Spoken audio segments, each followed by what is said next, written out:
then don't do that.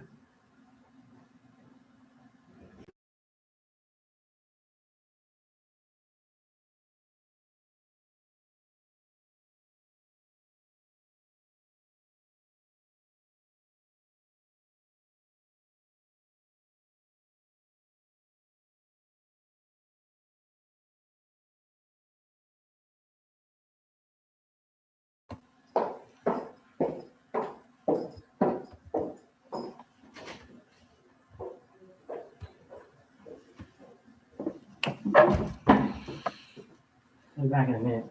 They shouldn't be jumping on just yet, but in case they do. Okay.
Oh.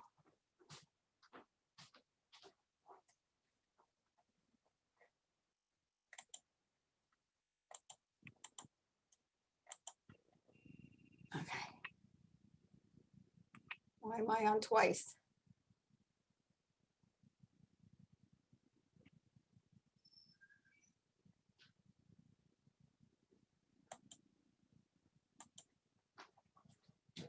I put my stuff away.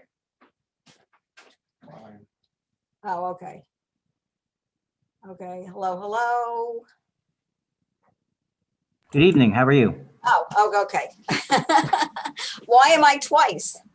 Because we're on as you. Oh, okay. Oh, but, okay. Hello. But it's just two of us right now. Oh, okay. Okay, but I see, a blank, okay. Okay. Let's see. The order is going to be, I'm going to be the first speaker. I'll make an opening statement. And then I'm going to introduce Sharon Steinhorn, who's the moderator. And she will introduce the candidates and start the program, which are 2-minute openings, 1 minute for the questions. There's no prepared questions like there were in Saturday. There'll be about 10 questions. Everybody gets to answer them. They have 1 minute each. Hopefully there are no rebuttals. I left it up to her. I told her, I said, if the question is, what do you think about something? There's no rebuttal because you can't. Can't say, no, that's not what you think. Exactly. And then at the end, after like the 10 questions or so, 11 questions, it'll be 2-minute closing. And then she'll have like closing remarks. Okay. And you could probably say to her, do you want, like say good night or goodbye or. That's what I figured. That was going to be the same close they had last time. Yeah, what was that? She said, thank you all, everyone, for coming and watching. This has been a presentation of League of Women Voters. This is an important civic duty.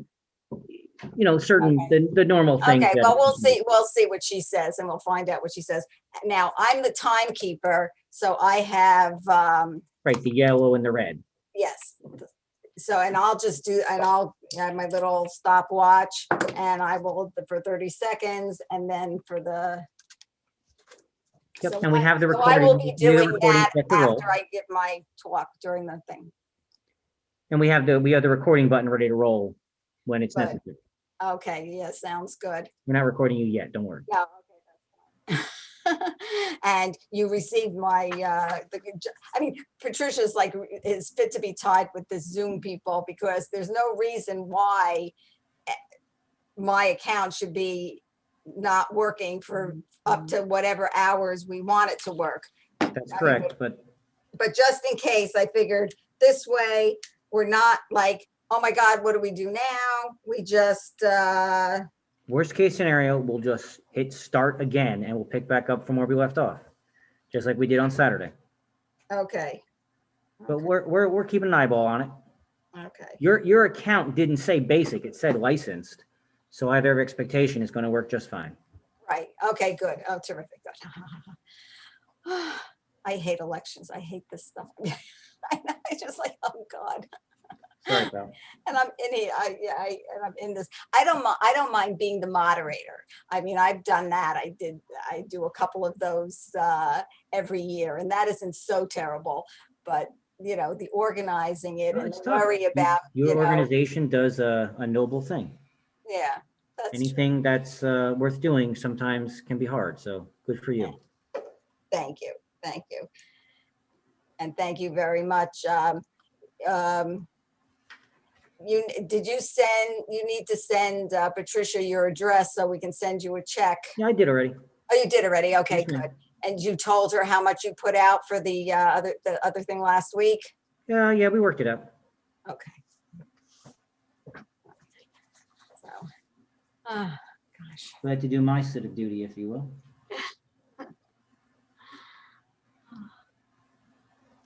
So what time does your program actually start, Mrs. Sinkago? 7:30. 7:30. Okay, good.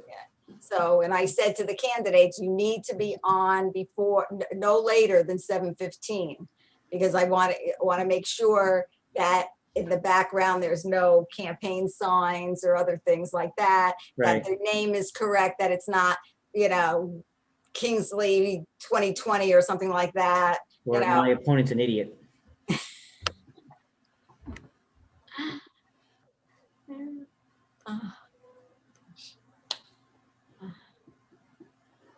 Now, do you go into to the schools, or you do everything from home as well? We're in every day.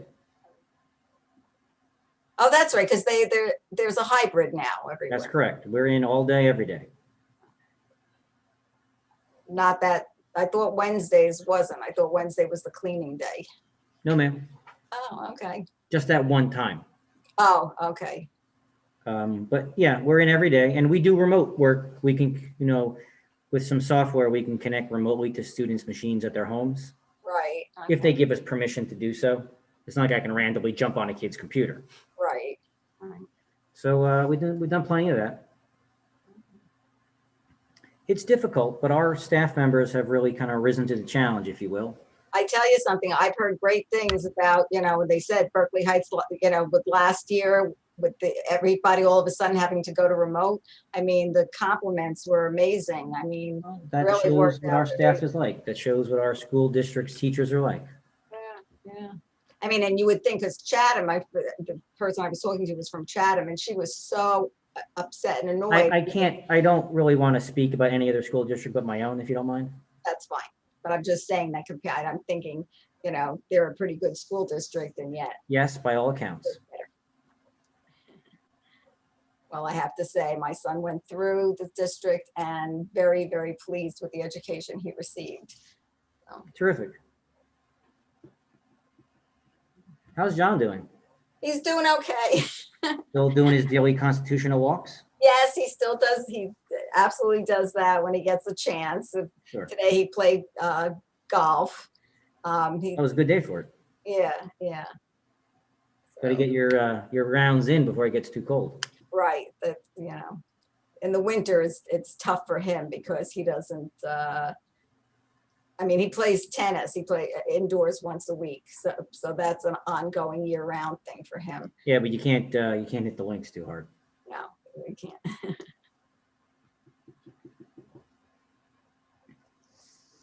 And what I have the cell phone numbers of the candidates just in case. I said, give me your cell phone number just in case there might be something and I have to Right. get in touch with you. I did not give them your number because that is not No, it's not really. I mean, appropriate. I'll help, but I don't know how much I can. Well, I'm figuring that I don't know what the problem might be, but hopefully they've Well, they've that's why you done have me Zoom. around.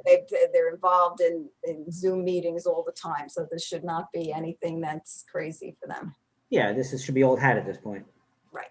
The two candidates from Summit were both, very prepared, and frankly, when things did go awry, they weren't sore about it, and they just kind of said, "Okay, let's pick back up." In Oh, fact, that's the good. one woman was even more amusing. She said, "Hey, I know I went a little long, but you didn't have to cut off the whole meeting." So, she was a good sport about it. Was that Susan or Eileen? I honestly don't remember which one it was. Oh, okay. I'll be really, really honest. I'll be really honest with you and say I don't know whose name is whose. No. Be back in a moment. Okay.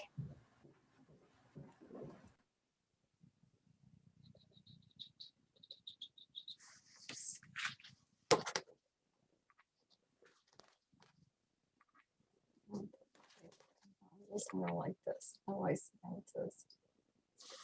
Okay, that's that.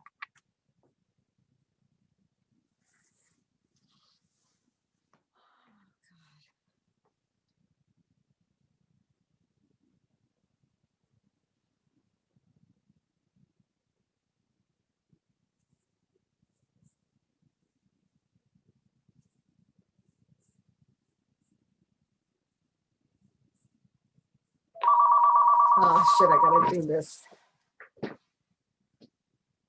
Pan phone.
Did you answer that?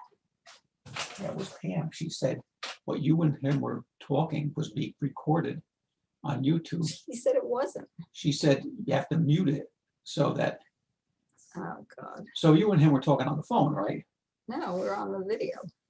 Well, anyway, she said the private conversation is being recorded. She says now it doesn't matter. And I could see. In fact, the funny thing is I just clicked on Yeah. and I heard you, but then it went quiet.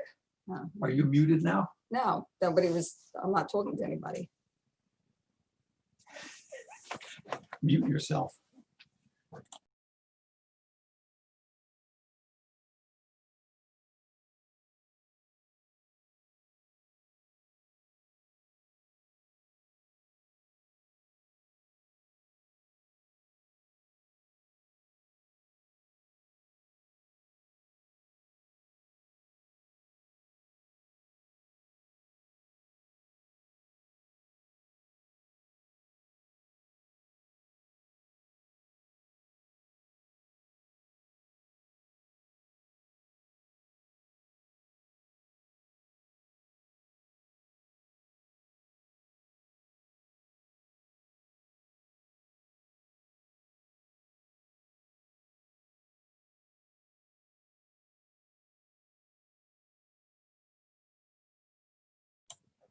Wow.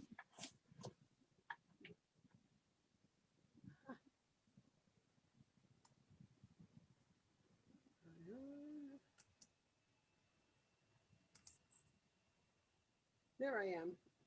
Hey, Sharon, how are you? I'm good. There we go. Okay. All we need to know are your last line that finishes up the evening. So then we, I just say thank you and good night. oh, terrific. Okay, perfect. And I'll change my name to moderator, which Oh, okay. we should do. Oh, what happened? Where'd it go? There we go. Rename. Yeah, what I may do is late afterwards, I may change my name to timekeeper. Oh, yeah, so I'm the timekeeper that's too. right. And that's what I was going to ask you. That was one thing you're doing. All right. Yellow and red. Yellow, red. Okay. It's funny it looks orange, but we can It does look get orange. the idea. Oh, The conversation. Well, I don't know what to do. We need She to said talk. she said to mute it. But then we can't talk if I mute it. If I mute,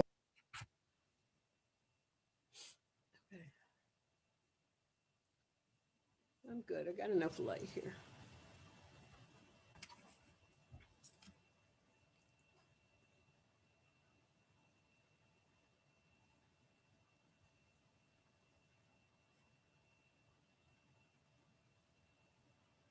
I won't talk. You better resolve this with her. Why don't you call, have her talk to you on the phone? I wouldn't sit there right now. You're online. People can watch or watching you. Oh, well, I don't know. Okay, okay. Oh, here comes Jean. Oh, no. Oh, we have, Hello, hello. Hey, how are you? Hello. now technically people said they're seeing us and hearing us, so we need to be careful what we say. I think we're just checking in, right? Just to make sure we're all in and on. Exactly. Well, you're not recording now, right? But we're live on YouTube, so Yeah, Oh, okay. if anybody's on, they'll hear it, even if it's not They'll hear it. recording, they can right. hear it. It's not really, yeah, it's not being recorded, but people who are on, don't ask me why they're on because they were told 7:30, but that's, Well, people try to get on early, Well, that's not a bad thing, but right, you never know how long it will take. right? Will we know how many people are watching live, or is that something that we won't know about? I think I truly believe there's a way of seeing with the thing with participants. So those who are On looking Zoom, at but I don't know about this YouTube. know. Oh, the YouTube, but we will be able to, I know we'll be able to find out that information. Okay, cool. long as I have two two candidates here, I just want to make sure I've got Jeff's last name pronounced properly. I've got the Kingsley. I think that's an It's easy one. Jean, yeah. What is it? Yeah, it's Varneren. Varneren. Okay, Varneren.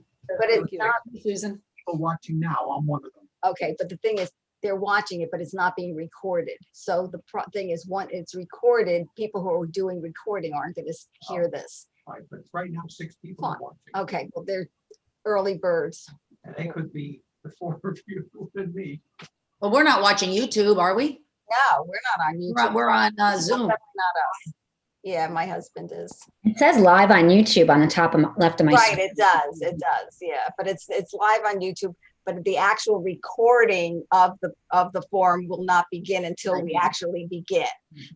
The thing is that people who are now on YouTube that are ahead of the game before the 7:30 are hearing it. Right. But oh well, so they hear how we put things together.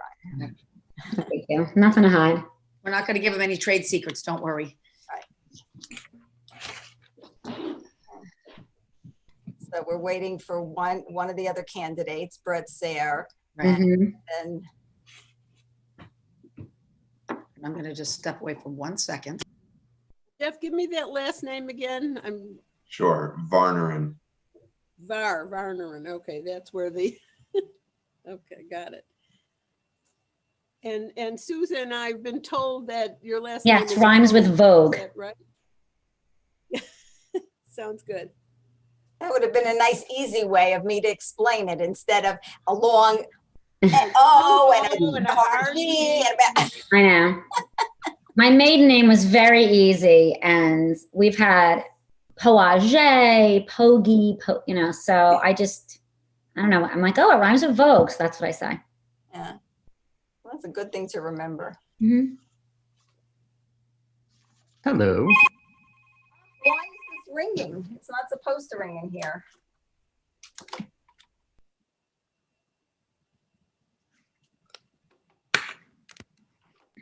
Good evening, Mr. Sayre.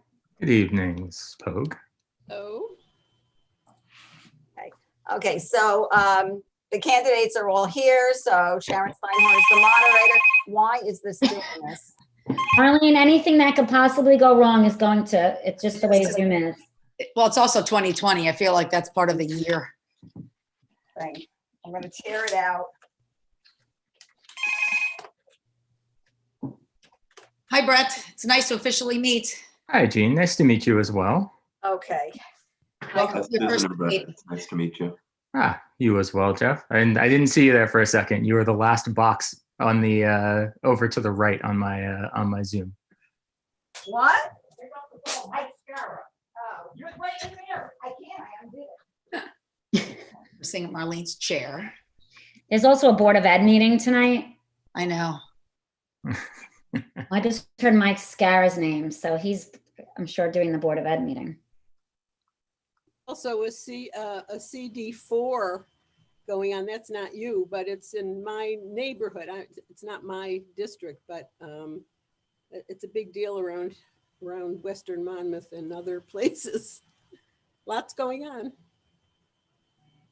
As long as I have your attention for the moment and nothing else happening, I'm going to do a random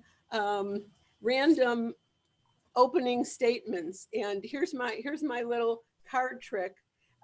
Wait, there you go. You can see the cards. And I've just randomly put numbers on them, but they have different numbers on the back.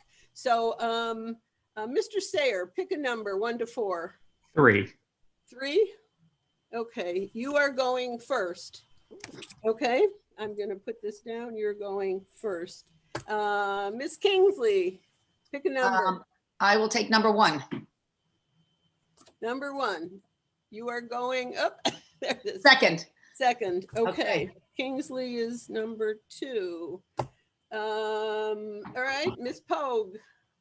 Oop, Number okay, 4. there we go. Number 4. 4.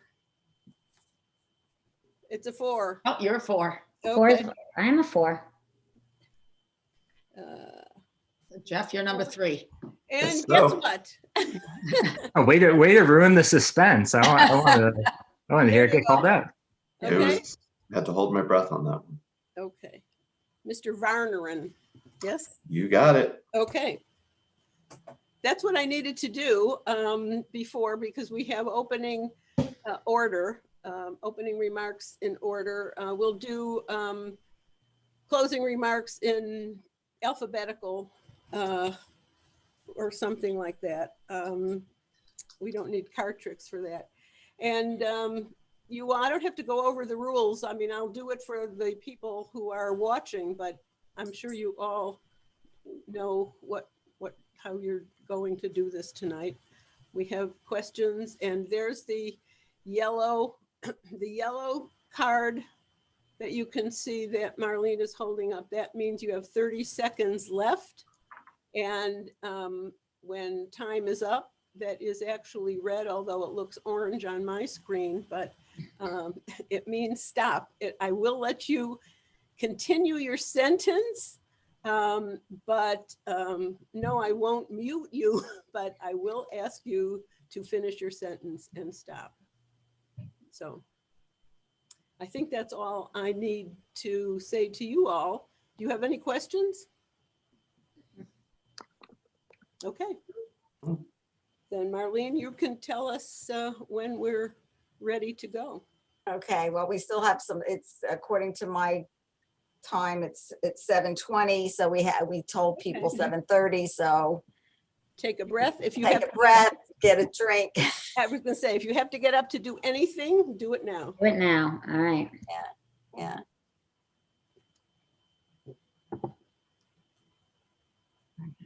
It's so nice to have 4 candidates tonight.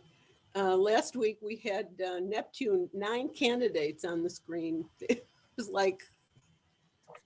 Oh, Sharon, I wanted to ask you, Yeah. your league, is it the Monmouth County League or it's the Greater Red Bank League? No, my league is the Western Monmouth. Oh, Western Monmouth, okay. We have 3 local leagues in Monmouth County. Western, Southern, and Greater Red Bank. We are Western. I am Western. Okay.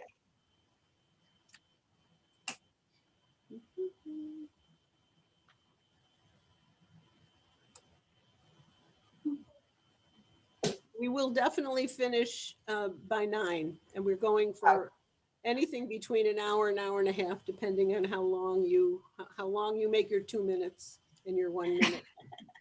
I think we're all pretty good rule followers in this group. That's nice. Yeah. Susan and I have debated with some others that aren't good rule followers, but I think we are very good at following the rules. Well, that's nice to hear, but I am also a very strict rule keeper, so. Good. Sounds good. Yeah.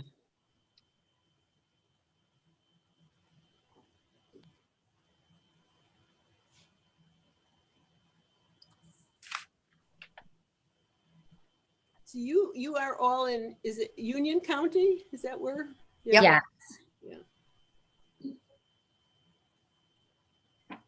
How's the voting going there? Lots of- Really good so far. We have like 40% of our population has returned their ballots already as of today. Wow. Yeah. I was gonna say, because I think all in all in Union County, it was 10%, about 10%. So Berkeley Heights is 40%. So that's- Yeah. I mean, I just got the numbers this afternoon and pleasantly surprised. It's really good. We have a very engaged and educated electorate. We absolutely do, but I'm gonna try. I still have my mail-in ballot, and I'm gonna hand it in at the polls. I want to see what that last and the primary. I did it through the secure box, so this time I'm gonna do it with the poll workers at the polling place. I think I read someplace, I put it in my notes, that I think you have something like 17 drop boxes, or maybe I didn't put it in because I wasn't sure. Oh, that might, yeah, that's in Union 22. County. We have 17 in the county, but we have one right here in our town and then there's one in the town next door. So that's making it so much easier for people. Marlene, I'm going to ask a favor. My phone keeps dinging because it goes through my computer, and I know that you said to leave my phone on in case of emergency, but I just don't want these dings. Okay, well then, then shut it off. I don't think there's going to be any major problems. So, and if so, you'll see me go, Yeah, Is your husband home, Susan? someone's trying to work me through it right now, but they said, Can't you just lower the sound? well, then I can't hear you guys. But if just because you're digging for text messages, right? Turn your text messaging sound off. It's coming through my computer, not my phone. Oh. They're texting me on my phone, but somehow it's connected to my computer and I don't even know how. No, I might, is your husband home? Like I gave Marlene Ed's number just so that I didn't need to worry about Because you're my running a phone. Mac, Ms. Pogue. What's that? It's because you're running a Mac computer. Yeah, All right. Well, Marlene, I'm gonna give you my husband's cell. that's what then. I did. I said, let her call Ed and he'll tell All me. right. okay. Let me find it. You give them jobs. These are the kinds of things that stress me out.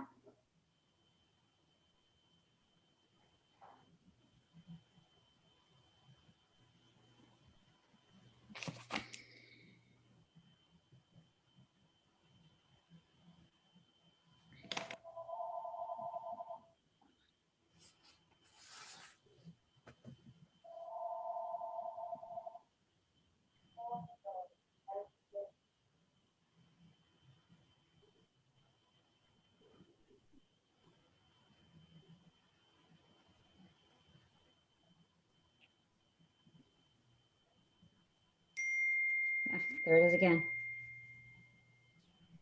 Part of it's my parents. They're older and they don't get like.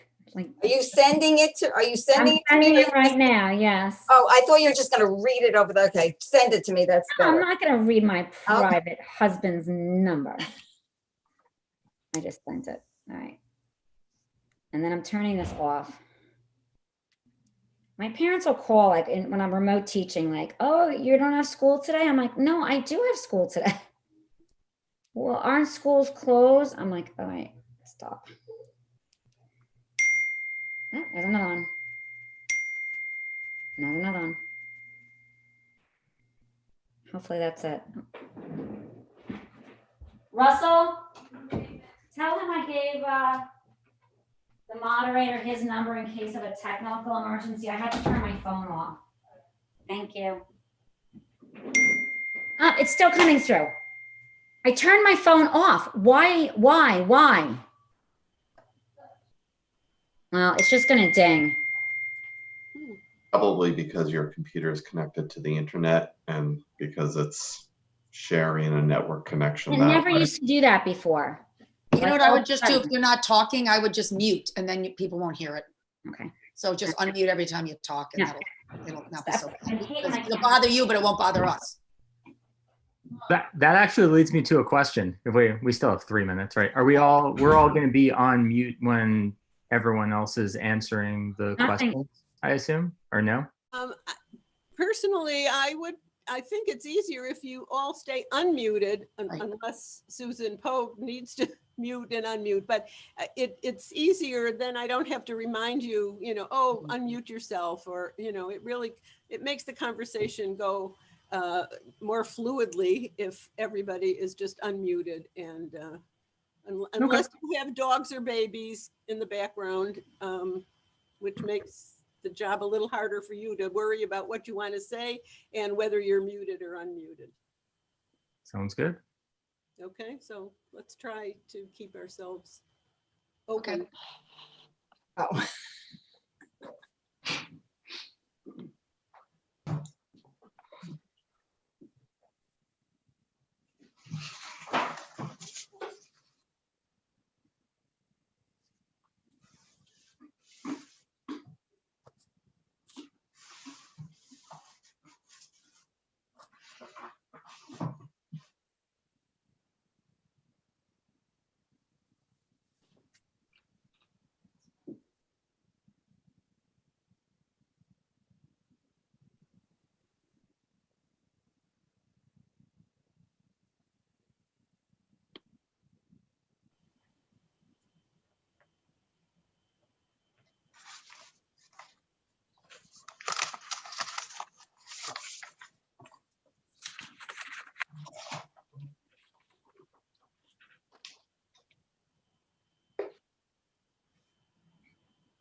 When it comes to the questions, I'll kind of randomly ask, or we'll kind of loose. If you have something to, if you're really anxious to answer, if not, I'll just ask. And you can pass, which I say in my opening, if you have nothing to add. So. All right, someone just tried to talk me through it, and what he's telling me is on here is not on my computer, so it's all good. I have a love-hate relationship with technology. I do too. I think everybody, most people do. I think it's semi-generational. It is 7:30 and we'll be starting. Okay, it's recording. Good evening. My name is Marlene Sincaglia. I am the program chair for the League of Women Voters of Berkeley Heights, New Providence, and Summit. The League is honored to sponsor this candidates forum this evening. The League of Women Voters is a nonpartisan political nonprofit that works to empower voters and defend democracy. Founded 100 years ago, we make democracy work by protecting voter rights and encouraging robust participation. Elections and voting are core concerns for the League of Women Voters. Leagues are committed to providing fact-based information about issues and positions candidates take on those issues to help the voters make their own decisions and participate in the electoral process. The League of Women Voters never supports or opposes candidates for office or political parties. Any use of the League's name or footage from the forum in campaign materials, literature, or advertising of any kind, including but not limited to internet, cable, radio, or television, has not been authorized by the League of Women Voters. Any rebroadcast of this forum must be in its entirety, and no portion of the forum can be used in campaign advertising. I am now pleased to introduce the forum moderator, Sharon Steinhorn, a member of the Western Monmouth County League of Women Voters. Thank you, Marlene. Good evening, everyone. Tonight, we will be meeting with candidates for the Berkeley Heights Township Council.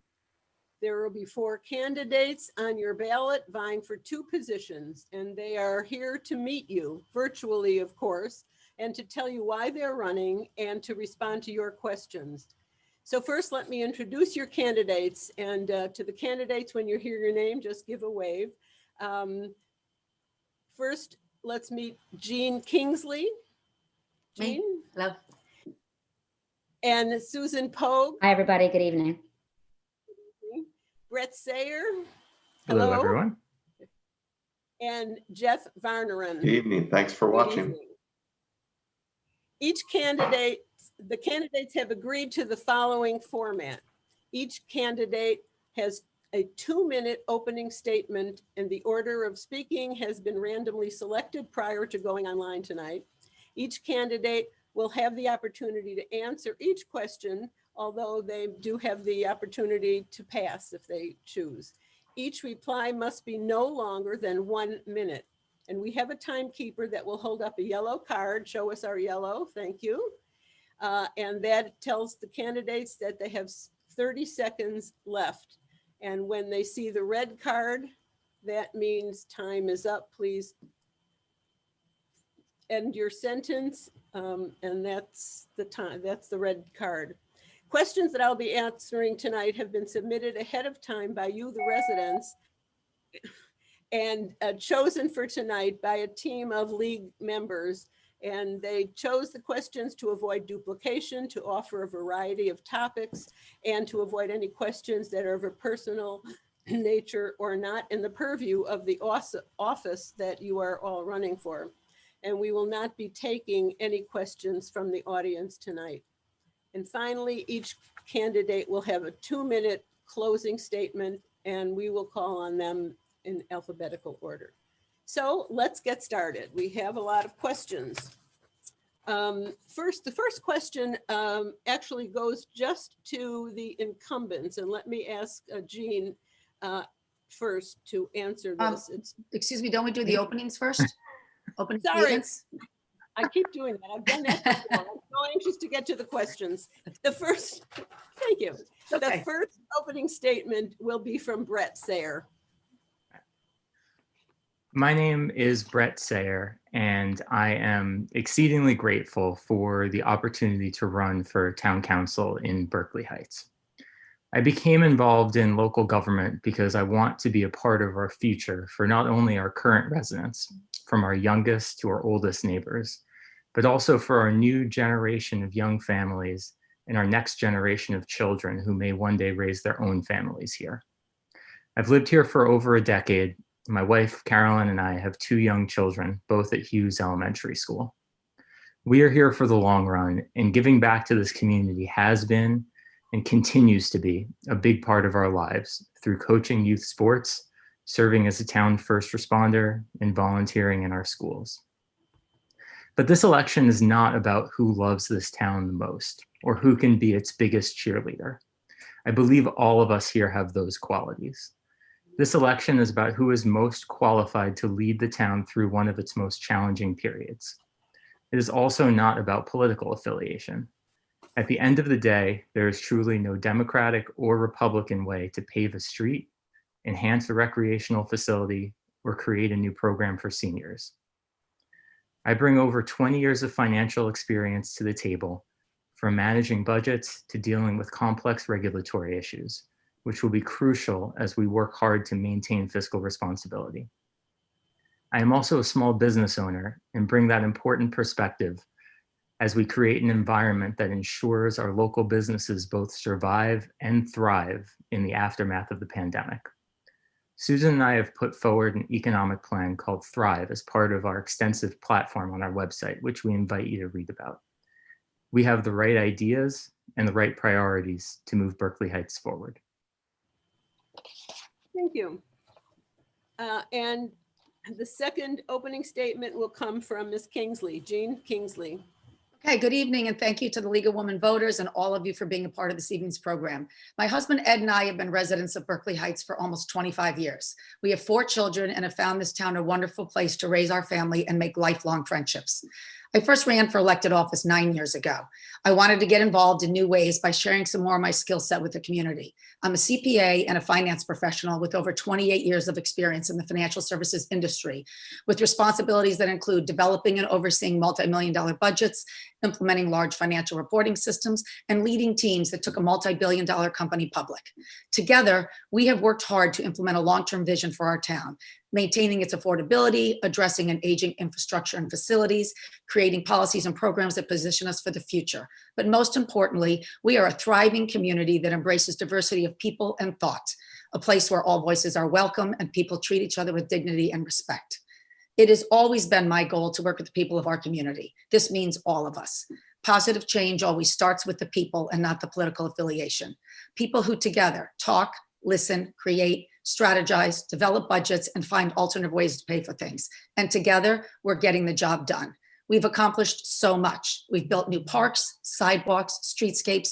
We've enhanced playing fields, introduced new community traditions like the Winter Walk and Restaurant Week. We've welcomed new businesses, and we've supported those who've been steadfast in our town. We've collaborated with the Board of Ed to share services and improve facilities. And we've worked with our nonprofits to encourage volunteerism and keep community strongholds like our Y and community pool. And we have done these things together without regard for politics. Our new municipal complex will have a home for our senior citizens, our police department, recreation programs, and a new state-of-the-art library for all citizens of all ages. And together, we are making substantial progress, and I'd like to continue this momentum. I look forward to hearing your questions and discussing ideas for our future tonight.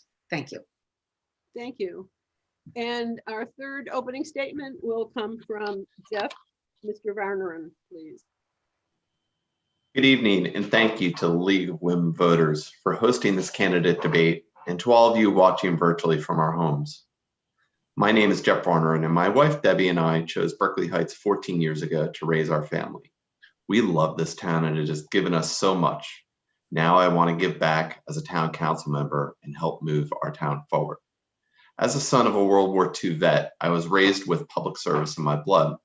I've always been motivated to give back to my community, and my wife Debbie and I have lived in this spirit as Berkeley Heights volunteers for over a decade. As an involved father and sports fan, you may also know me as Coach Jeff. I've been a coach of my son Ryan's soccer team for many years, and I've also may have coached your child in lacrosse, basketball, and baseball. My volunteer service began in high school as a first responder cadet in the Watch and Rescue Squad. I've always been drawn to emergency services, and our first responder community should know that they can count on me as an ally who understands their needs. As a scientist and project manager at one of the largest healthcare companies in the world, solving complex problems is my day job. I'm data-driven, solutions-focused, and have a key eye for details. My team is currently working on a variety of solutions to combat COVID-19. There are several issues facing us collectively, whether it's long-term viability of our downtown, or enabling a diverse and inclusive environment where all residents are heard, to ensuring outside interests do not have unfair influence or keep our tax dollars at the local level to stop mismanagement that plagues our township projects. As we safely grow out of COVID-19, Berkeley Heights deserves highly skilled and time-tested leaders to preserve our community for generations to come. It is time for leaders to roll up their sleeves, pivot, own accountability, and take real action. I'm happy to be here tonight to answer your questions about your choice. It's an important one. Thank you. Thank you.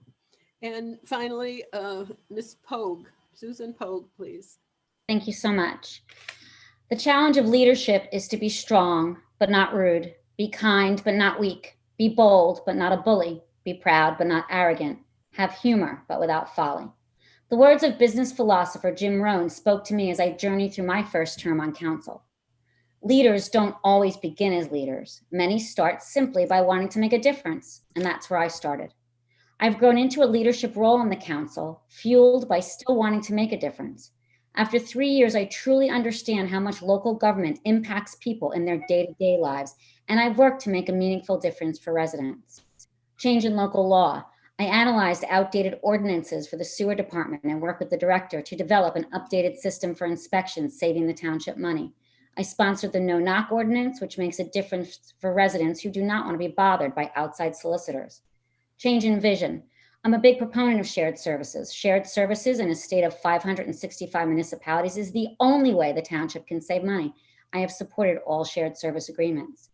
Change in government structure. I created the Volunteer-Led Grants Committee, which seeks and has successfully received funds to enhance the livability of our community and won the Municipal Innovation Award. Our three-pronged approach is focused on seniors, historical preservation, and infrastructure. Change in long-term vision. As a member of the planning board, I've had the opportunity to participate in shaping the future of our town.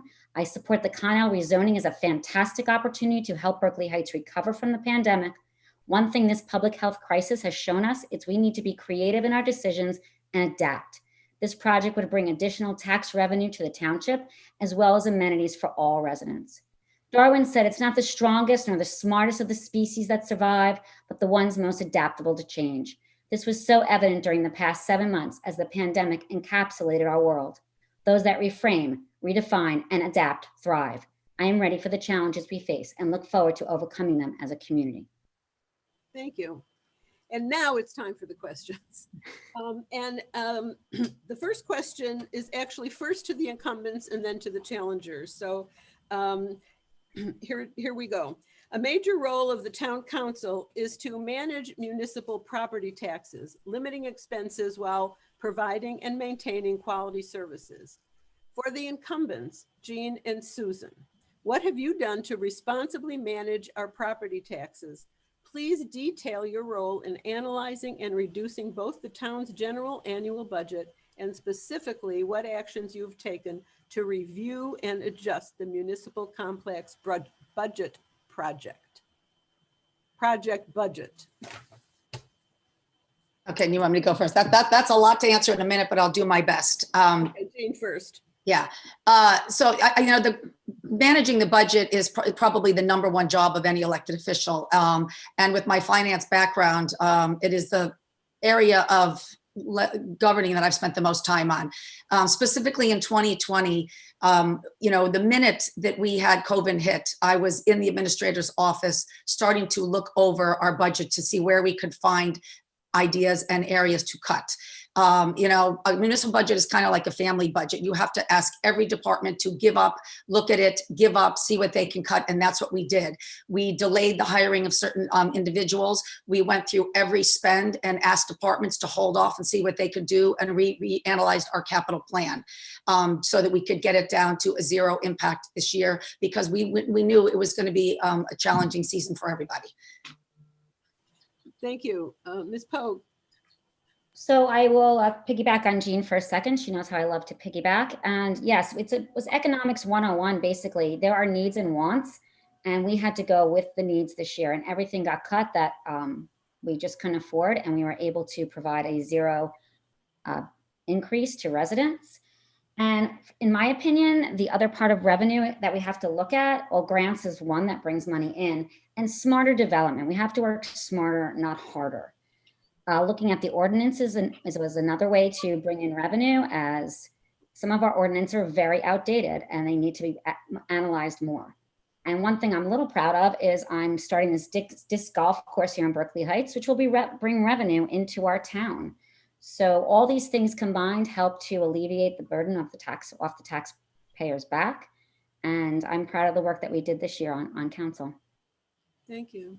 And the second half of the responses to Brett and Jeff, please explain how you were actively engaged in this year's annual budget process and discussions around the ongoing municipal complex budget, as well as any ideas or suggestions you have offered. And let's start with Brett. Mr. Sayer. Sure. So, like everyone else in town, we were, we were all paying close attention to seeing, how we would be able to handle our budgetary needs, making sure we're able to live within the means that we can for our town in a difficult economic time.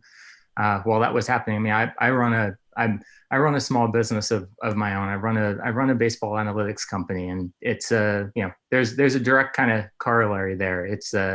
It's really hard to run to come up with a budget and make sure that your business is able to survive when there is no baseball, which there wasn't for 4 months this year. And so it's really, it's a lot of the same concepts. It's dealing with the people you have, making sure you are finding costs that can be defrayed, making sure you're finding costs that need to be spent, really knowing where every dollar is going and working to find a solution that will keep you going for the long term. Thank you. Mr. Varneren, same question. Great, thank you. As the youngest of 8 of parents who grew up during the Depression, one thing that I know is what it takes to make trade-offs between what you can and can't have. That's the core of any budget. But as it relates specifically here to the municipal complex, I've been heavily involved in diving into every single document associated with status reports. I've been participating in the municipal township council meetings, and I've been also participating in the budget hearing. I've offered my personal assistance, and I've also offered solutions. Lastly, I think we need to take our grants committee much wider, looking at state and federal levels. That means we need to bring in lots more volunteers and go wide all at once. And lastly, an area that I'm expert in is productivity of the workforce. That will be something that I would dive into immediately so that we can drive in efficiency. Thank you. Question 2, do you feel candidates and/or elected officials should take contributions from an entity doing business with Berkeley Heights? If not, would you amend the municipal pay-to-play ordinance? And let's start with Ms. Pogue. So I know that this has been a hot topic, and there is a committee on council. It's a bipartisan committee with Mrs. Kingsley and Councilwoman Kingsley and Councilman Yellen.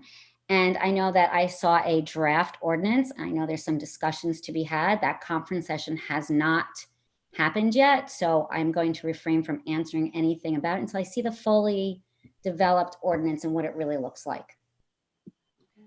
Mr. Sayer? I will, I'm not on the council, so I'm not privy to those discussions. I think in general, I think campaign finance is an important issue that we need to tackle on the national level. We've been, Susan and I, the campaign that we've run, we have made sure to follow all the laws and statutes that we need to make sure everything is properly documented. We have talked with the Malinowski campaign, our congressman. We are aligned with his stance in terms of any of that as well. I think there are a lot of solutions from the national level to the local level that we can enact to in order to make campaign finance work for everyone. It's not a system that I think anyone is currently, I don't think it's a system that anyone's currently pleased with, but with work and with discussion and a bipartisan committee, I think we can work to make it workable for everybody.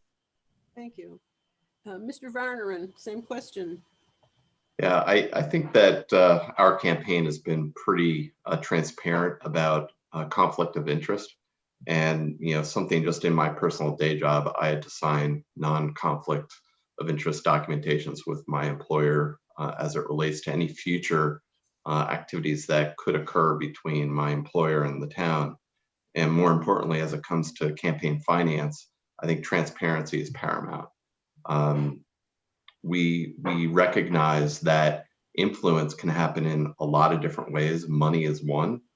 Support coming from key stakeholder groups is another way in which interest can come, and that can come in the form of vendor payments. And I think it's important that the public understand exactly who is funding your campaign so they understand who's influencing you. Jean and I have run a very transparent campaign where all contributions have been made public. Thank you. Thank you. And Ms. Kingsley. Okay, as a CPA and somebody that worked in a public accounting firm, conflict is something that I am well versed in because my husband is a partner in an accounting firm as well, and we have had our hands tied in terms of what we can invest in, just due to what's conflict, true conflict versus appearance of conflict. So when it comes to pay-to-play laws, they are near and dear to my heart, and it is something I've been working to try to reform for the last 2.5 years in town. I have never taken money from I've never even asked for money from any contractor that does business with us in Berkeley Heights. This is my 4th campaign. When we started campaigning, 9 years ago, local campaigns didn't need more than $4,000 to $5,000 to run. The last couple of years, campaign spending in this town has gone up significantly, and I think the residents are tired of it. And I think it would behoove both parties to agree to cut the financing back and go back to a grassroots campaign. Thank you. Okay, next question. The township has conducted a drainage study on the west side of Berkeley Heights as a prelude to a water pipe infrastructure repair plan. Would you support the implementation of this plan? And is this the only plan that makes sense, or are there alternatives? And let's start with Mr. Sayer. Sure. So whenever there's a large, important issue to the town like this, there's never only one solution. So there are certainly going to be options and ways that we can tackle this, but I am extremely supportive of this project. I think it's extremely vital for the future of our town to make sure that our infrastructure is properly maintained. We have had so many more storms lately than we are used to seeing. We know why. We don't need to get into that, but it's something that's not going to stop. And if we don't stop kicking the can down the road on infrastructure like this, we're not going to do the best by our residents. We're going to start having effects on people's property values, and it's going to hurt us overall as a town. Thank you. Ms. Pogue, you have a... Yes, so I am in support of the West Side Drainage Study results, and the infrastructure all over town is difficult. It's difficult to look at. It's difficult to drive on. I was actually up in the area where the study was done last week, and a river was flowing over my feet. I had to wade through an area in front of someone's driveway. And I know there are problems all over town, but you have to start somewhere. And when the can has been kicked for so many years, it's going to be a problem. And it does impact how people view the properties here in our town. So yes, I am a big supporter of starting with this area from the results of that study. Thank you. Ms. Kingsley. Okay, back in 2018, I fought hard to make sure that we put a drainage study actually into our capital budget, because I have been concerned about the water runoff and the drainage problems that we are experiencing all over town. So I support what we're doing. I think we are not done. I think we have to take a holistic approach, and we need to look at the drainage issues throughout the town. And given that the study has a price tag of, $10 to $20 million, I strongly recommend that we get a second opinion in and make sure that that is the only way to fix this, and or, the best alternative to fix it, because it is a significant amount of money, but we definitely need to tackle this problem. And I have a feeling it's much larger than just the west side. And Mr. Varner? Yeah, thanks. For all of us town residents who own multiple shop backs, we know that during heavy rains, my property, like those properties may be assessed during the West Side Drainage Study, become like the Colorado River during a spring thaw. I had to personally invest over $10,000 in water diversion measures to prevent flooding in my basement on a fairly regular basis. And I'm nowhere near the West Side Drainage Study area. I know firsthand the water drainage issues. I also know the problem is much bigger than this one area. We must understand the scope as we take a major investment of $15 million. We need options, and before we get too far here, we must understand the expanse so that we're looking out for all of the taxpayers and not just a few. Thank you. Okay. Next question, we'll start with Ms. Kingsley. Many residents have called for having a dog park built in our town. Would you support building one? And if so, where? Okay, the good news is there's a dog park that's already being planned for in the development at Connell Corporation, which when it comes to Connell, I think they are an important part of our tax base. And it's something that we really need to pay attention to, but we need to be measured to our approach of how we develop that property, because we need to make sure that what happens at Connell complements our downtown and doesn't compete with it. And Connell has in their plans a dog park, a microbrewery, bowling, outdoor playground, turf field. All of these things are going to enhance our town and help to make Berkeley Heights a destination while not taking away from our downtown.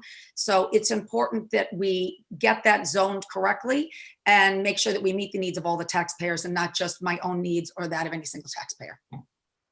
Thank you. Ms. Pogue, dog park question. I would love a dog park. I have a dog. I love dogs. And I also want to make it a dog-friendly town with little bowls of water outside of all the shops as we become more of a walking community. And so, yes, Connell is planning for a dog park. And I kind of talk about the hubs, the Connell hub and the Springfield Avenue hubs. And I would love to see this connectivity between those hubs and that they are not competing, but complementing each other, as Councilwoman Kingsley said. So I am in support of any amenity that brings residents out talking and walking dogs. Thank you. Mr. Varneren. Yeah, I mean, certainly, walking my 11-year-old Sheltie up there at Connell, hitting the craft beer brewery, grabbing a taco maybe while watching a kid's soccer game. This sounds like a dream for many dads out there, and it's definitely the plan at Connell. But here's the thing. An office park is an important element to our tax base and solidifying the general tax base for all taxpayers. But I have to agree with Jean here. We can't allow a big corporation like Connell to compete with our mom and pop shops in our downtown. It must be complementary. And we need to really take a measured approach to development that won't destroy the viability of our downtown. Thank you. Can I rebut? Am I allowed to do that at this point? Sure, why not?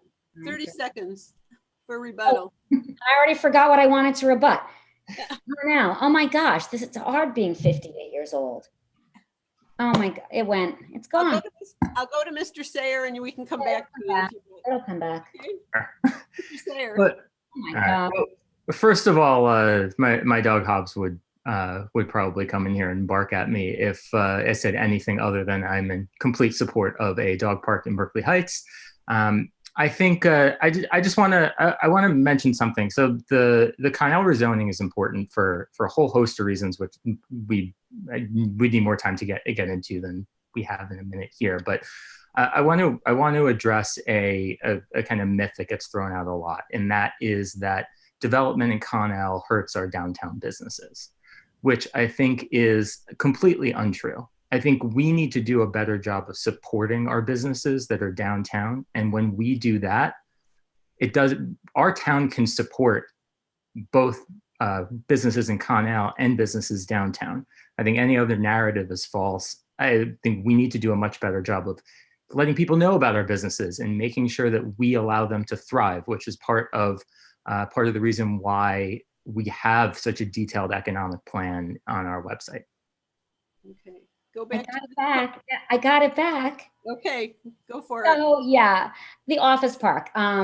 The office park, as we know, like during this pandemic, is a dying breed. It's like a dinosaur. And what Connell plans on doing is making something that is going to adapt to the changes that we've seen in our environment. So I really think that they are going in the right direction. And I don't believe that the office park is going to be our future. Okay, thank you. Next question, moving on to shared services. We're going to start with Mr. Varneren. Do you support continuing our shared service agreement with Union County? And if not, where would you make up the difference in cost for hiring a new full-time public works director? Yeah, thank you for the question. And of course, I'm very familiar with shared services from my over 15-year career as a volunteer, where I ran into and saved people here in Berkeley Heights, Warren, North Plainfield, kind of all over the area. I know the benefit and necessity of shared service. It's critical for the local level. I think what's critical though here in our interface with Union County, especially as it goes with the Director of Public Works, is that we have performance standards, and we review those agreements annually and hold our service providers accountable to those service standards. Thank you. Okay. Ms. Pogue, shared services? Yes. So I was at an event with the mayor of Montclair at the municipal event, and I met the shared services czars, Jordan Platt and Glatt, Jordan Glatt and someone Platt, but they were their names wrong. So what they said is we have 565 municipalities in this very small state. And if we don't start sharing services with other towns within the county and outside of our own county, these towns can't thrive. So again, adapt and change. We have to utilize our shared services more. We have to find other ways to share the services out, not just within Union County. And we pay taxes to Union County. So I feel like when we share services, we're getting some of our tax money back. And I think the DPW director is a great example of working smarter, not harder. Mr. Sayer.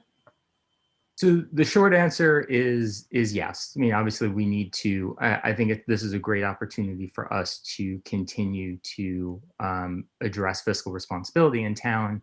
I think clearly there are, we need to look into all of these shared service opportunities, figure out what makes the most sense to move forward with, then analyze them, make sure they are working for our town.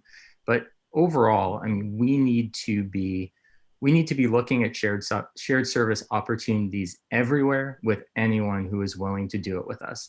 It is, I always joke around that participating in shared services is like carpooling.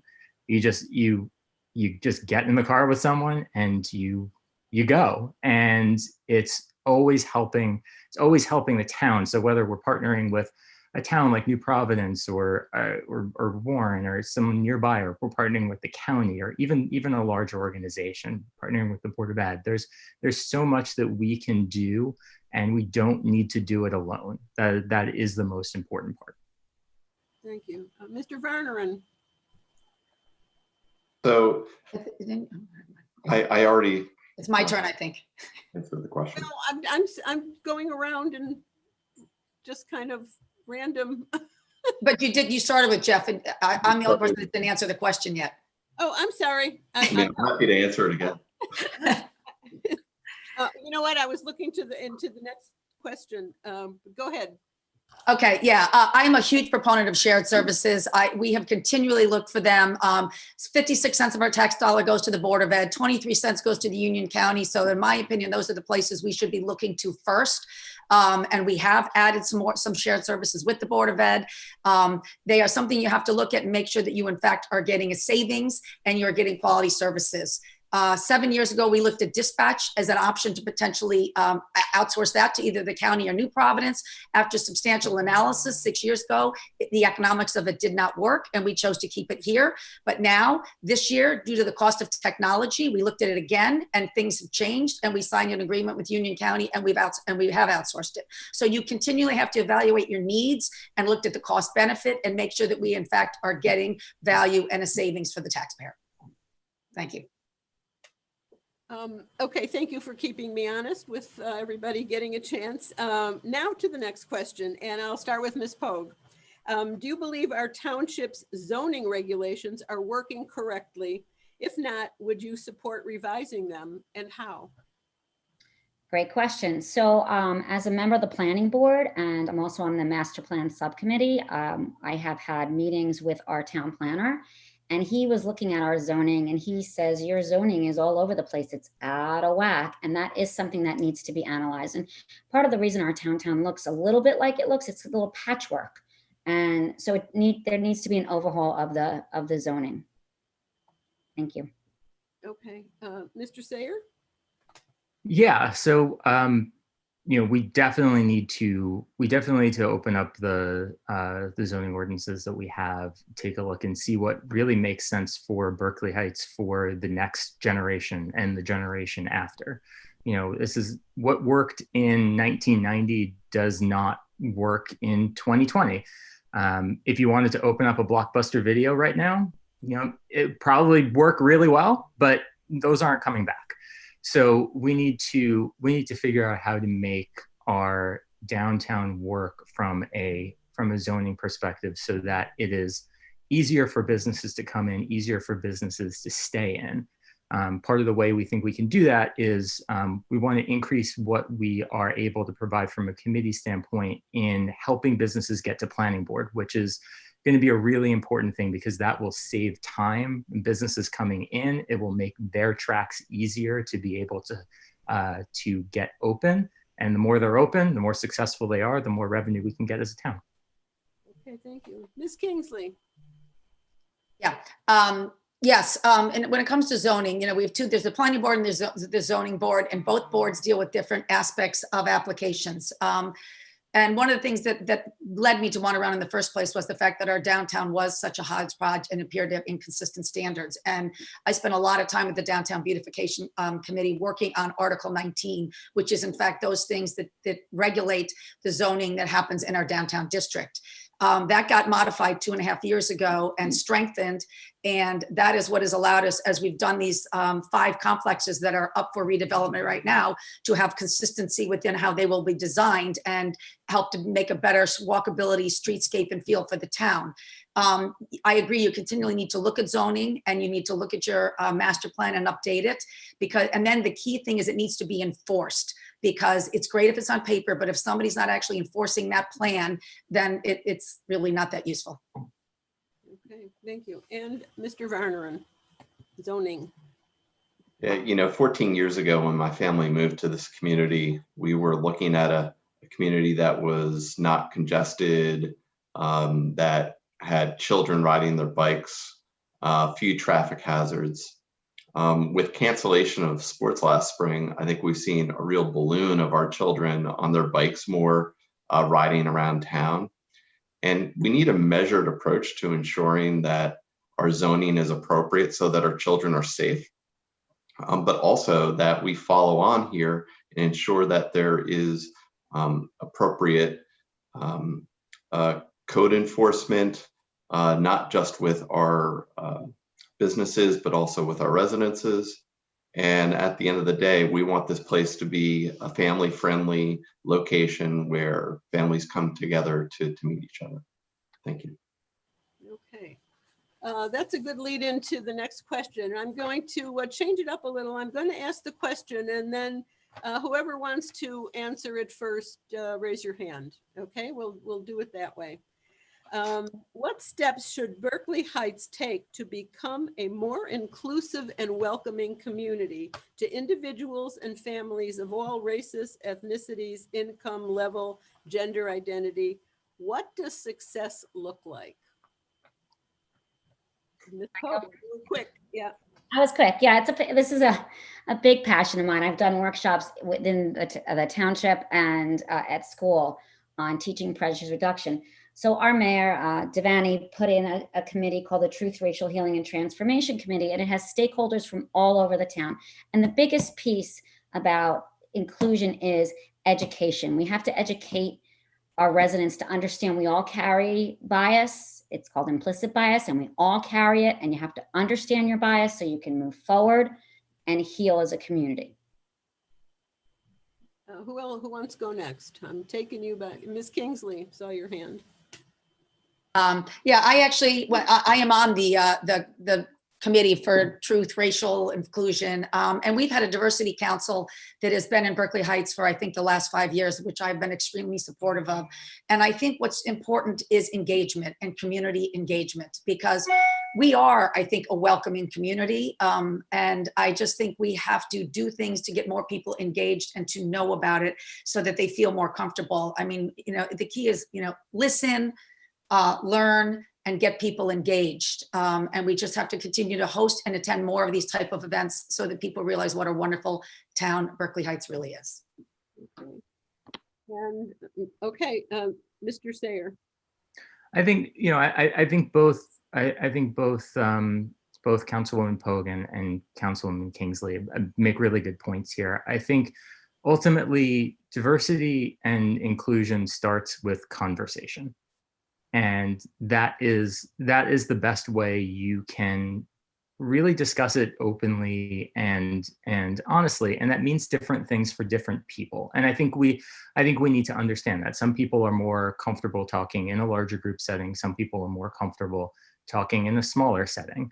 To be really inclusive, it has to come from everywhere in our town and everywhere in our government. And this is part of the reason why I'm pledging that if I'm elected, I'm starting an open office hours program where I will meet regularly with residents to get their input on what we can do better as a town. Because there are these larger forums where people can speak up, but we need more intimate forums where people can talk and really feel like they're being heard.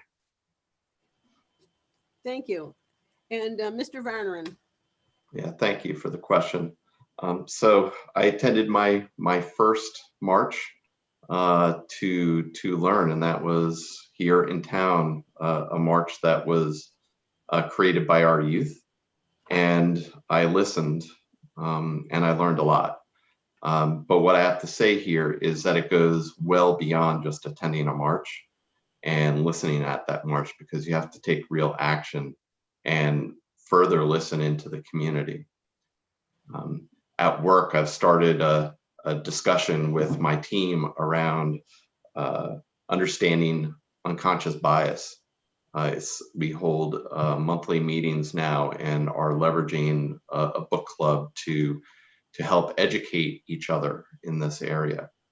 But we must continue to remain vigilant to be listening to all parties and not just a few, because it will take everybody locking arms and moving forward together to get through this. Thank you. And can I just do a quick add-on to that? One other comment I'd like to say is we as a community need to do a much better job on social media, because we need to speak out against those people that are not welcoming and are mean. And we have some real bullies in this town, and we let them be bullies on social media, and they are not put in their place. And we really, if we're going to become a true community that listens and learns and respects each other, then we have to have the fortitude and the strength to stop the bullies on social media and just say we're not going to tolerate it anymore.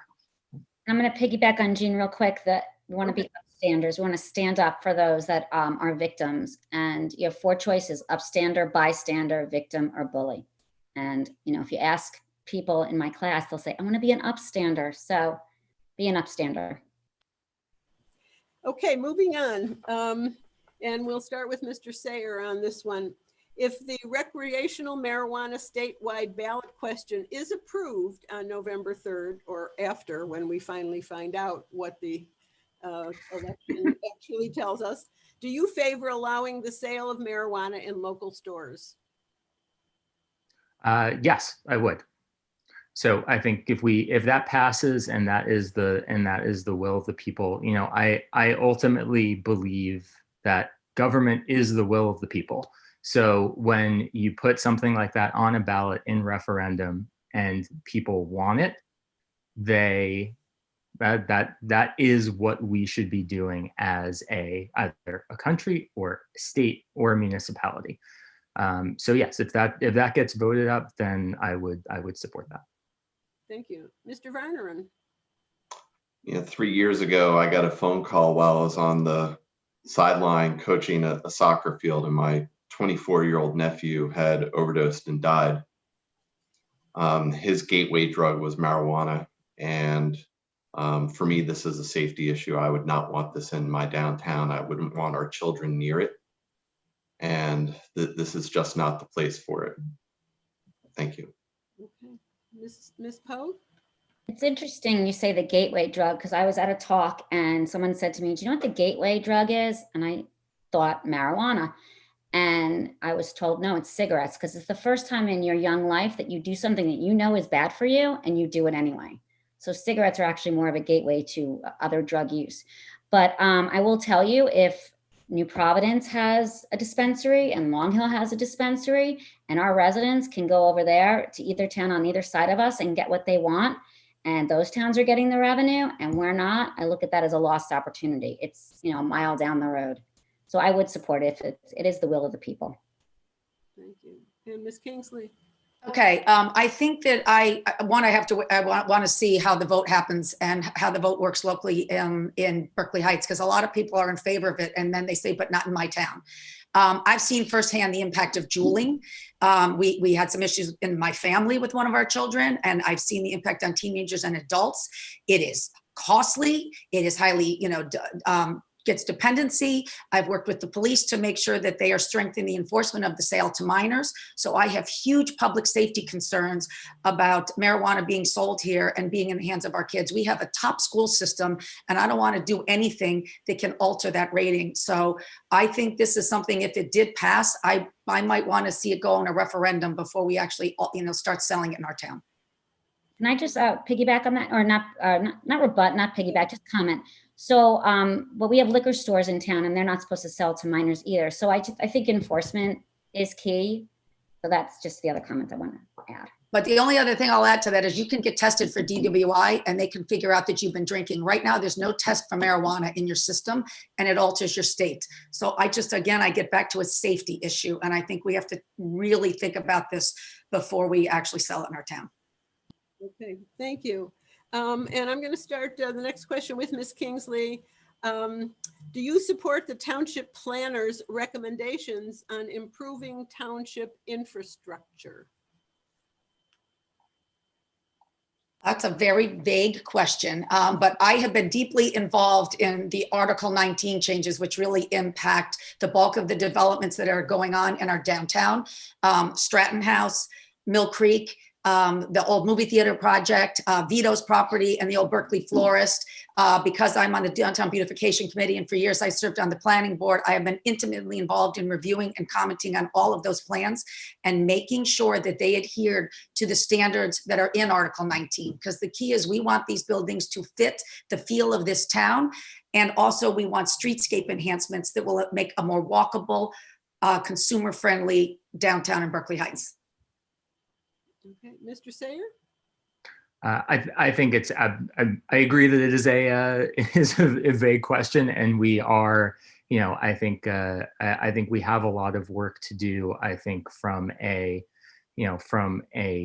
downtown perspective, from a true infrastructure perspective, making sure that we're able to make our roads and sidewalks what they need to be. I think there's a lot of opportunity, and a lot of the a lot of the opportunity comes from the challenges that we've seen this year. I think a lot more people want to be outside. I think a lot more businesses want the flexibility to be able to operate outside. I think we just need to do a good job of listening to what people in the town want and making sure we're responsibly building to make sure this town is what people want it to be and make sure people feel some sort of ownership in what the future of this town is going to look like. Thank you. Mr. Werner.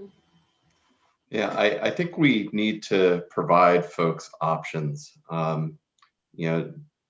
Development really starts with a master plan that needs to be done in accordance with the key stakeholders, which is going to be a combination of residents, but also our business and civic association, if we're going to make really this downtown thing work in the downtown feel. At the end of the day, we have so many families that make choices to leave this area because there are no options for them. And if we do our development in a measured way to meet the needs of our residents and our businesses, I think we'll come out shining nicely on the other end. Thank you. And Ms. Poe? So I heard my running mate mention the roads and the curbs, and I heard some other people mentioning the construction. So I'm going to focus on the sewers for a second, because that is our most valuable infrastructure. If that building goes down, proverbial, you know what I'm talking about. So that can has also kind of been kicked down the road, and that infrastructure is really in a sticky situation, and it needs a lot of thought and money that needs to go into making sure it runs, because if our sewers go down, I'm going to go ... So that's an area of concern. Okay. Let us move on. We're getting close to the last couple of questions. What ideas do you have to increase revenue that doesn't come from raising our property taxes? Please be specific. And let's start with Mr. Varnroon. Thanks for this. And I mean, again, it goes back to understanding where all the paths for revenue come in. And I think I've already mentioned some of this already. We need to absolutely triple, quadruple, quintuple down on our grants committee so that we're going after grants, not just for one part of our government, but supporting all aspects like recreation, as well as infrastructure. Additionally, we need a line-by-line review to assess our fee schedule and ensure that we're leveraging appropriate benchmarks so that we are in alignment with our peer communities, and our peer communities are not just those that are next to us. And lastly, but more importantly, we need to look at how we are looking at fee schedules with parking in our train station.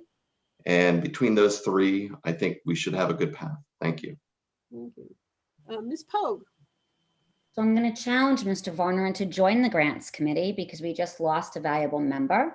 So I would love to double, triple down on the grants committee. However, I'm short some members right now. So I'm opening the door for you to come join us. Be more than happy to. That'd be great. We're a totally volunteer committee, and we got a little bit of a late start because the first year I wanted to do the grants committee, I was told that I could not. So I got a little bit of a late start on that grants committee. The fee schedule, I agree with you, and it is being analyzed and looked at. And I think the biggest thing, we have to support our local businesses, because when our local businesses do well, Berkeley Heights does well, and that brings in revenue. Another way to bring in revenue is to support the Connell rezoning. Thank you. Ms. Kingsley, tax increase revenue without raising taxes. Okay, yeah, so there's a very, our options to raise, revenue are limited, but most of them come from fees. So the most important thing we can do is continually be reassessing our fees, whether it's for sewage hookup, the construction department, the building department, field usage, liquor licenses, or any type of other specialty things that we can, monetize, whether it be municipal land that's no longer in use. or any of those likes. And they constantly have to be looked at and updated and making sure that we are maintaining and covering the cost to actually run the departments, so that we at least are not burdening the taxpayers that don't use those services. Okay, and Mr. Sayer? I think we're all in agreement the fees are an issue, and I think that's been covered. I want to jump back in on the local business side of this, because when you put more effort and focus on your local businesses, you do two things. One, you can increase your revenue, and two, you can do it in a way that every resident feels. So there's having a healthy and vibrant group of businesses, whether they're downtown or in the Connell section after there's rezoning done, we will feel that as a community. And that is extremely important. We need to get businesses here. We need to attract them. We need to keep them. But we also need to make sure that we're being responsible about how we are supporting our businesses and making sure they all are able to put the right foot forward. Okay. Can I just add something quickly on that topic? Just to correct the record, I 100% agree that a vibrant downtown is critical to the livelihood and success of this town. But we have next to zero vacancies in this town, and the property owners are the ones that are paying the taxes to us. So just because our businesses are profitable does not mean that Berkeley Heights taxpayers will be reduced, because that is not how they pay taxes to us. So I agree on a very vibrant downtown, but that is not necessarily impacting what our tax base would be or what the tax revenues would be. Can I just jump back in on that? Go ahead. So this is one of the things that I found fascinating as we've been going through the campaign, is that we have over 9,000 people come into Berkeley Heights every day to work, and they're not spending their money here. The more they spend their money here, the more money we will have to give back to things in our community. Okay. And we have a final question before your closing statements. We'll start this one with Mr. Sayer, and here it is. Several surrounding towns have formed a Tri-Town 55 Plus, a 501c3 organization. They have received grants and implemented several age-friendly programs which benefit the entire community. What steps should Berkeley Heights take to become a more age-friendly community? So there are a lot of things that we can do in order to make sure that our seniors make sure they feel like they're able to age in place in Berkeley Heights. And this is, it's a tough thing to reckon, because you have two different sides of it. You have the livability of the town and making sure that they're easily able to get everything they need to from the community. But then there's also the fiscal side of it, and making sure that they're not being priced out of the community from a property tax standpoint. So finding the right balance between the two is really important, but we need to absolutely continue the great work that's been done by Mayor Devaney with the Senior Advisory Board, and continue to try to give our seniors as much opportunity as we can. Some of that is going to come through grants. I'm really excited about what grant opportunities will open up for us once we have the dedicated space open in the municipal complex. But there's just I see the red flag, but there's a lot that we can do. Okay. Ms. Kingsley. Okay. In terms of seniors, one of the things that significantly tied our hands for the last 9 years that I've been sitting on this council is the fact that we don't have dedicated space for our seniors. And because of that, we don't qualify for the bulk of the grants that are out there to run programs. So with the opening of the building at the end of this year, we will finally have dedicated space, and we will be able to bring in programs such as the Union County Education and theater programs and other things to really enhance the quality of life for our seniors. But we have focused on our seniors. We did buy them a new bus a couple of years ago. We've got a senior group that's been playing bingo with them during COVID. We have a 55 and older development that is coming in. So we have been making strides, because they're a vital part of our community that we have to make sure we pay attention to and give back to them. Thank you. Ms. Pope. I just realized when you said 55, I'm in that group now. So this is very important to me. So senior recreation for me is also something the grants committee is working on. So outdoor equipment that's specifically for seniors, because I think that they need to stay active in order to age in place. We at the grants committee is working on all the steps needed to be able to apply for the GRATA grant. So New Providence just got it, and that's specifically for senior citizens. And we're putting things into place now that will help us get that GRATA grant. We applied to an ARP grant this year, and unfortunately we did not get it. This was not the great year to apply for grants because so many people did apply. But I think for seniors, time spent, they need to have activities that they can do. You know, I mean, for me, I would want to see card games. And I know now we have the space, I would love to have a recreation director that helps out the seniors, not just the children, kind of like a, Love Boat Julie McCoy for the seniors, where she can organize different activities for them. Thank you. Thank you. I might have gone over, I'm sorry. You're all doing very well, very well. I'm very, very proud of you.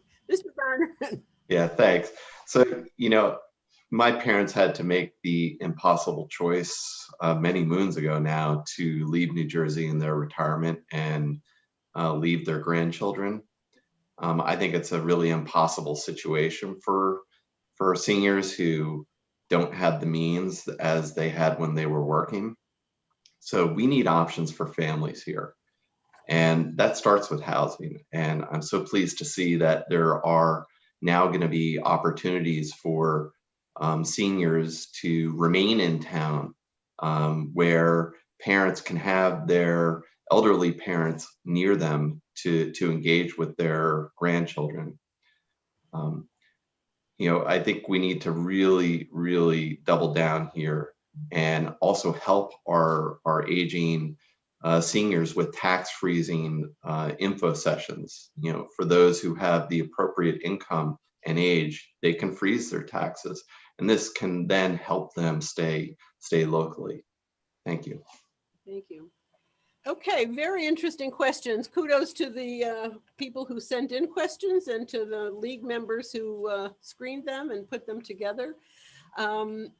And so now it's time for closing, and you each have 2 minutes, and we are going to go in alphabetical order, but just to switch it up a little, I know that the end of the alphabet in school never got to go first. So Mr. Varner, and let's start with you. Yes, I was always last. So thank you to the league for sponsoring this debate, and to all of you in our virtual audience. Events like this are an important part of our election process, and I'm happy to have the opportunity like this to answer your questions. I pride myself on being a hard worker and a problem solver, but most importantly, in getting things done. I was raised with a very strong community service mindset, and I promise to listen to all perspectives when faced with any decision for our town, as I have learned to do in my career. The success of the council will be based on the skills and talents of the people in those seats. I have almost 30 years of experience solving complex problems as a scientist. My approach has always been to focus on simple, fit-for-purpose solutions that make sense to help make our limited tax dollars go a long way. I want only the best for Berkeley Heights and to ensure that we make it a place that everyone can call home for generations to come. We can achieve this by being open to diverse perspectives, common sense solutions that emerge from simple dialogue. I am proud to be running with Councilwoman Jean Kingsley, who has dedicated herself to serving Berkeley Heights for many years. Jean's countless accomplishments, acknowledged, and strategic thinking are crucial to the success of the community. Berkeley Heights is my family's home. I have never been more inspired to serve. We are going to need to think big and work together to manage the complex issues that are developing during these very trying times. I am running to bring a fresh perspective and a new expertise to Town Council. I am proud to be a member of this team, and I'm asking you to vote in support of Jean and myself. Thank you. Thank you. Mr. Sayer, Brett Sayer, next up for closing statement. First of all, I'd like to thank the League of Women Voters for hosting this debate and the residents who participated by sending in questions. It is crucial for the voters in Berkeley Heights to know where our candidates stand on the important issues. There's a myth that the town council, the mayor, or the administration keep Berkeley Heights running and strong. The truth is that it is all of us together that make this an extraordinary place to call home. The firefighters and EMTs who put themselves in danger responding to emergency dispatches. The teachers who show up for non-school events to support the children they care so much about. The police officers who constantly have an eye on all of our safety. The business owners who consistently support our fundraisers. The moms and dads who spend their free time coaching our children. The volunteers who deliver meals to our seniors and more recently check in on them during this isolating time. The crossing guards, the committee members, the residents who speak up at council meetings, the friends and neighbors who act as our collective support system, especially in this brutally challenging year. We don't do it for personal glory or benefit. We do it because that's just the kind of town we live in. We are resilient. We have good ideas. We believe in each other. This is why, as a council person, it is critical to regularly hear from residents. I've pledged to create an open office hours program where neighbors can come and speak with me individually about their ideas and concerns, because I can't truly represent Berkeley Heights without your ongoing input. Transparency, inclusion, and communication aren't just words for mailers and Facebook posts. They are necessary ingredients of a successful government. And I hope to have the opportunity not to serve all of you, but to serve alongside all of you. Thank you. Thank you. Ms. Pogue.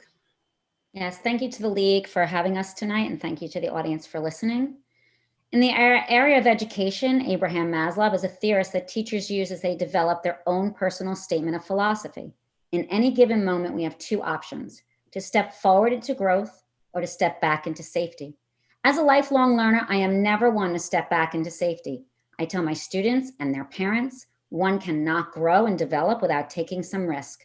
Just running for office was a risk I took. Once elected, I took my role very seriously. I attended classes on being an elected official in the state of New Jersey, and I took classes specifically for planning board members. Professional development is a key to moving forward in any profession. I take my councilwoman role earnestly and thoughtfully, and with the same passion and innovation I bring to teaching, both the first graders and at the college level. Thanks to my mom, who taught me there's no such thing as a stupid question. I'm not afraid to ask questions. Thanks to my dad, I learned when in a leadership role, you sometimes have to make a difficult decision that people will not like, and I'm not afraid to make the difficult decision if it's the right thing for the greater good. Thanks to my husband and children, I'm not afraid to show my values, morals, and opinions up on the dais. Jack Welch said, "Before you are a leader, success is about growing yourself. When you become a leader, success is about growing others." My work on the council and for the residents of Berkeley Heights has demonstrated my growth and success in the area of fiscal responsibility, honesty, vision, passion, energy, creativity, and transparency. I am proud to be on the ticket and the roads of Berkeley Heights with Brett Sayer. We are a formidable team. I'd be honored to continue as your councilwoman, and I'm actively asking you to vote for the Pogue Sayer ticket on column A. Thank you. Thank you. And Ms. Kinsley. Joanne Kingsley. Thank you to the League for sponsoring the debate, and to my fellow participants tonight and those watching at home. Debates and other forums like these are an important part of our democratic process, and I'm happy to have had the opportunity like this to be here, answer your questions and your concerns. Those who know me or have worked with me would describe me as a passionate person. I'm passionate about my family, our community, but most of all, I'm passionate about what is right for all people and not just a few. Effective leadership on the council has a lot to do with making sure that we have the right skills to get the job done. During my 9 years in office, I've been challenged because the issues that this town face are complex. My deep experience as a finance professional and CPA has served me well. The way I approach every project or decision is with the spirit of teamwork to gather the facts, to require due diligence in the financial planning, sustainability, and how it will be paid for. Ideas without a financial plan cannot come to fruition. To suggest or even hope that they will is just naive. My skill set and work ethic makes sure that the creative process goes hand in hand with the financial process. When you elected me, I told you I was committed to building the future of Berkeley Heights with you. We have worked hard to make smart, strategic investments And through our collaborative efforts with residents, volunteers, and community stakeholders, we've delivered significant improvements. Just take a look around town. You'll see improvements to parks, playgrounds, playing fields, infrastructure, and services, and they're only going to get better in the next 2 to 3 years. And we've done this without significantly hurting the taxpayer. This election is important. It's crucial to elect council members with the right skills and experience to continue to move our forward momentum. Our homes are one of the largest investments we will make in our lifetimes, and it's crucial to protect those property values.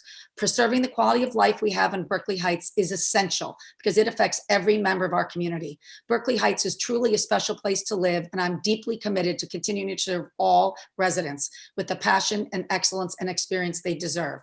So I'm asking for your support for Jeff and I for town council so we can continue to build the future of Berkeley Heights.